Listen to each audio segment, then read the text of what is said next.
Hello, Mark. I'm Emma, and my student number is 46. My current level is sophomore. I'm going to read the article from TED by Sophie Scott, Why We Laugh. Hi, I'm going to talk to you today about laughter, and I just want to start by thinking about the first time I can ever remember noticing laughter. This is when I was a little girl. I would have been about 6. And I came across my parents doing something unusual where they were laughing. They were laughing very, very hard. They were lying on the floor laughing. They were screaming with laughter. I did not know what they were laughing at, but I wanted to be part of that, and I kind of sat around at the edge going, hoo hoo. Now, incidentally, what they were laughing at was a song which people used to sing, which was based around signs in toilets on trains telling you what you could and could not do in toilets on trains. And the thing you have to remember about the English is, of course, we do have an immensely sophisticated sense of humor. At the time, though, I didn't understand anything of that. I just cared about the laughter. And actually, as a neuroscientist, I've come to care about it again. And it is a really weird thing to do. What I'm going to do now is just play some examples of real human beings laughing, and I want you to think about the sound people make and how odd that can be. And in fact, how primitive laughter is as a sound. It's much more like an animal call than it is like speech.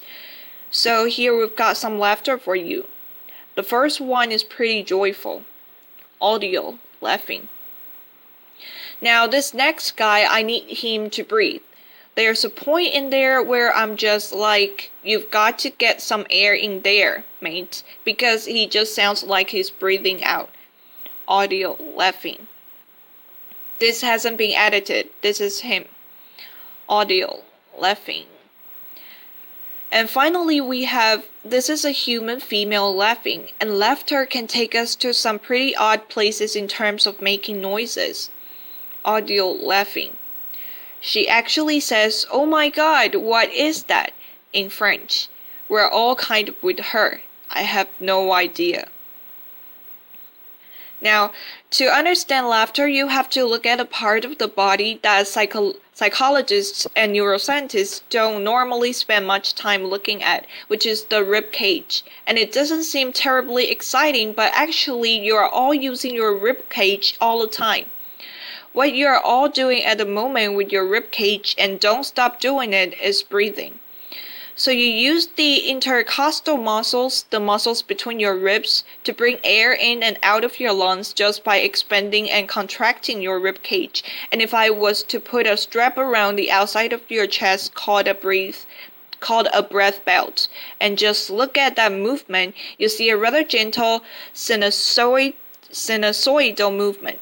So that's breathing. You're all doing it. Don't stop.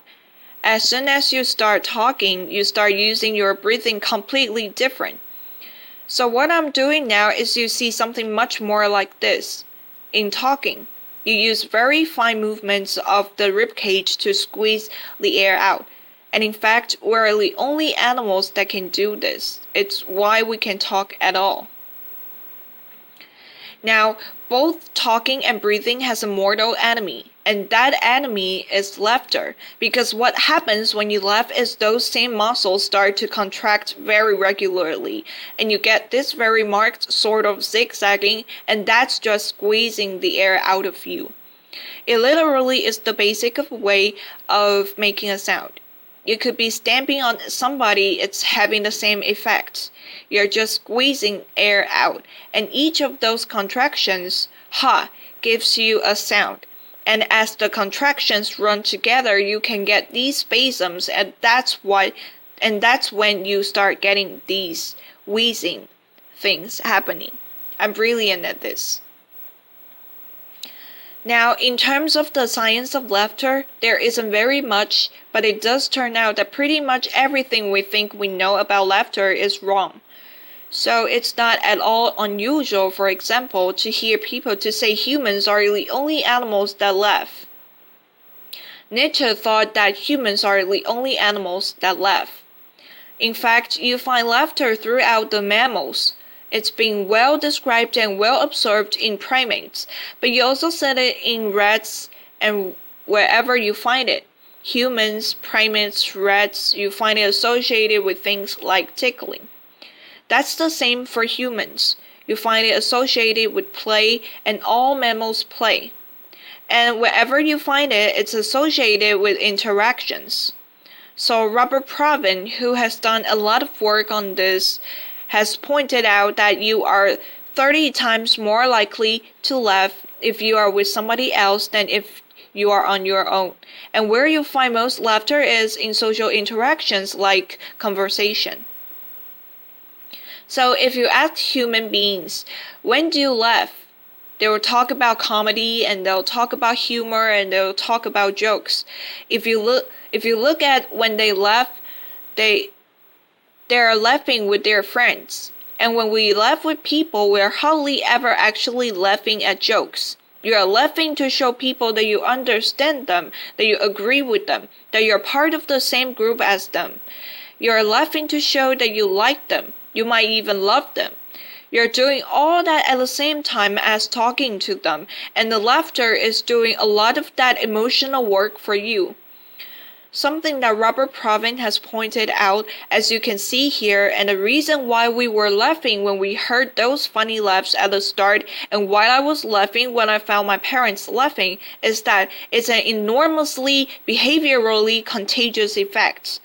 You can catch laughter from somebody else, and you are more likely to catch laughter of somebody else if you know them.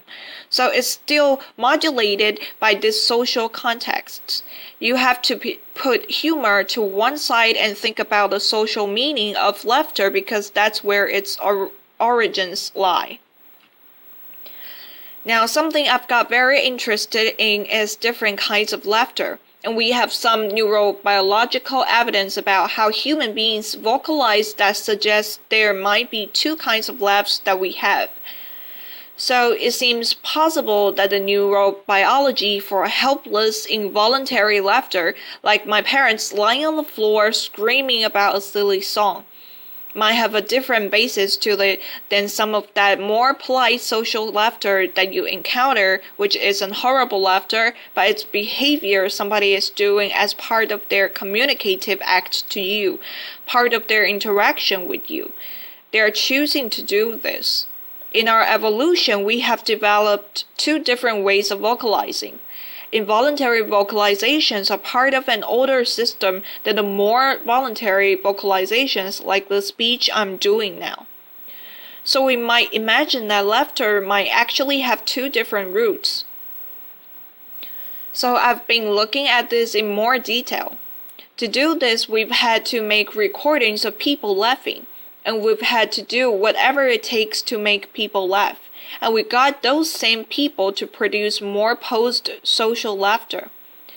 So imagine your friend told a joke, and you're laughing because you like your friend, but not really because the joke's all that. So I'm going to play you a couple of those. I want you to tell me if you think this laughter is real laughter, or if you think it's posed. So is this involuntary laughter or more voluntary laughter? Audio laughing. What does that sound like to you? Audience. Post. Sophie Scott. Post. Post. How about this one? Audio laughing. I'm the best. Not really. No, that was helpless laughter. And in fact, to record that, all they had to do was record me watching one of my friends listening to something I knew she wanted to laugh at, and I just started doing this. What you find is that people are good at telling the difference between real and posed laughter. They seem to be different things to us. Interestingly, you see something quite similar with chimpanzees. Chimpanzees laugh differently if they're being tickled than if they're playing with each other. And we might be seeing something like that here. Involuntary laughter, tickling laughter, being different from social laughter. They're acoustically very different. The real laughs are longer. They're higher in pitch, When you start laughing hard, you start squeezing air out from your lungs under much higher pressures than you could ever produce voluntarily. For example, I could never pitch my voice that high to sing. Also, you start to get these sort of contractions and weird whistling sounds, all of which mean that real laughter is extremely easy or feels extremely easy to spot. In contrast, posed laughter, we might think it sounds a bit fake. Actually, it's not. It's actually an important social cue. We use it a lot. We're choosing to laugh in a lot of situations, and it seems to be its own thing. So, for example, you find nasality in posed laughter, the kind of ha ha ha ha ha sound that you never get. You could not do if you were laughing involuntarily.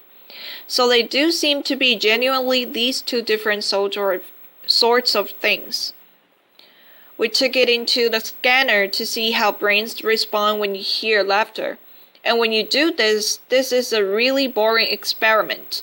We just play people real and posed laughs. We didn't tell them it was a study on laughter. We put other sounds in there to distract them, and all they're doing is lying, listening to sounds. We don't tell them to do anything. Nonetheless, when you hear real laughter and when you hear posed laughter, the brains are responding completely differently, significantly differently. What you see in the regions in blue, which lies in auditory cortex, are the brain areas that respond more to the real laughs, and what seems to be the case when you hear somebody laughing involuntarily, you hear sounds you would never hear in any other context. It's very unambiguous, and it seems to be associated with greater auditory processing of these novel sounds. In contrast, when you hear somebody laughing in a posed way, what you see are these regions in pink, which are occupying brain areas associated with mentalizing, thinking about what somebody else is thinking. And I think what that means is, even if you're having your brain scanned, which is completely boring and not very interesting, when you hear somebody going, ah ha ha ha ha ha, you're trying to work out why they're laughing. Laughter is always meaningful. You're always trying to understand it in context, even if, as far as you're concerned, at that point in time, it has not necessarily anything to do with you. You still want to know why those people are laughing. Now, we've had the opportunity to look at how people hear real and posed laughter across the age range. So this is an online experiment we ran with the Royal Society. And here we just asked people two questions. First of all, they heard some laughs, and they had to say how real or posed do these laughs sound.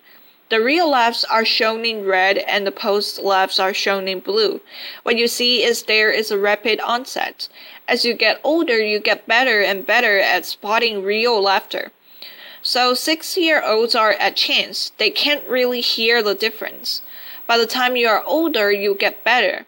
But interestingly, you do not hit peak performance in this data set until you are in your late 30s and early 40s.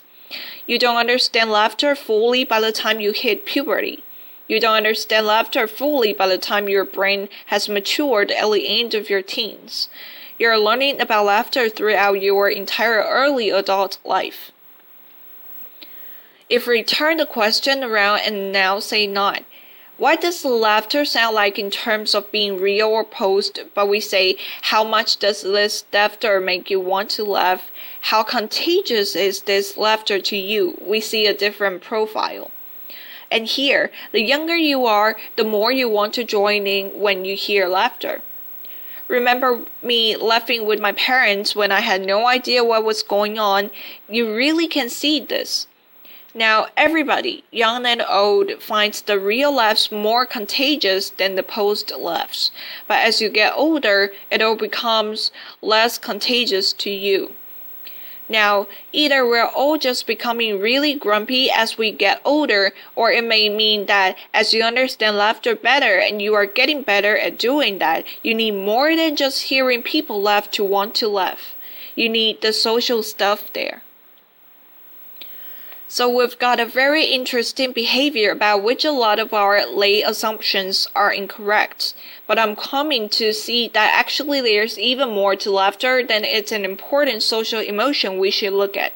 Because it turns out people are phenomenally nuanced in terms of how we use laughter. There's a really lovely set of studies coming out from Robert Levinson's lab in California, where he's doing a longitudinal study with couples. He gets married couples, men and women, into the lab, and he gives them stressful conversations to have while he wires them up to a polygraph so he can see them becoming stressed. So you've got the two of them in there, and he'll say to the husband, "Tell me something that your wife does that irritates you." And what you see is immediately just run that one through your head briefly, you and your partner. You can imagine everybody gets a bit more stressed as soon as that starts.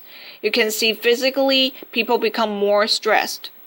What he finds is that the couples who manage that feeling of stress with laughter, positive emotions like laughter, not only immediately become less stressed, they can see them physically feeling better. They are dealing with this unpleasant situation better together. They are also the couples that report high levels of satisfaction in their relationship, and they stay together for longer. So, in fact, when you look at close relationships, laughter is a phenomenally useful index of how people are regulating their emotions together. We're not just emitting it at each other to show that we like each other. We're making ourselves feel better together. Now, I don't think this is going to be limited to romantic relationships. I think this is probably going to be a characteristic of close emotional relationships, such as you might have with friends, which explains my next clip, which is of a YouTube video of some young man in a former East Germany making a video to promote their heavy metal band. And it's extremely macho, and the mood is very serious. And I want you to notice what happens in terms of laughter when things go wrong and how quickly that happens and how that changes the mood. He's cold. He's about to get wet. He's got swimming trunks on, got a towel, ice. What might possibly happen? Video starts, serious mood, and his friends are already laughing. They're already laughing hard. He's not laughing yet. He's starting to go now, and now they're all off. They're on the floor. The thing I really like about that is it's all very serious until he jumps onto the ice, and as soon as he doesn't go through the ice, but also there isn't blood and bone everywhere, his friends start laughing. And imagine if that had played him out with him standing there going, "No, seriously, Heinrich, I think this is broken." We wouldn't enjoy watching that. That would be stressful. Or if he was running around with a visibly broken leg laughing and his friends are going, "Heinrich, I think we need to go to the hospital I think we need to go to the hospital now." That also wouldn't be funny. The fact that the laughter works is it gets him from a painful, embarrassing, difficult situation into a funny situation, into what we're actually enjoying there. And I think that's a really interesting use, and it's actually happening all the time. For example, I can remember something like this happening at my father's funeral. We weren't jumping around on the ice in our underpants. We're not Canadian. These events are always difficult. I had a relative who was being a bit difficult. My mom was not in a good place, and I can remember finding myself just before the whole thing started telling this story about something that happened in a 1970s sitcom. And I just thought at the time, I don't know why I'm doing this. And what I realized I was doing was I was coming up with something from somewhere I could use to make her laugh together with me. It was a very basic reaction to find some reason we can do this. We can laugh together. We're going to get through this. We're going to be okay. And in fact, all of us are doing this all the time. You do it so often, you don't even notice it. Everybody underestimates how often they laugh.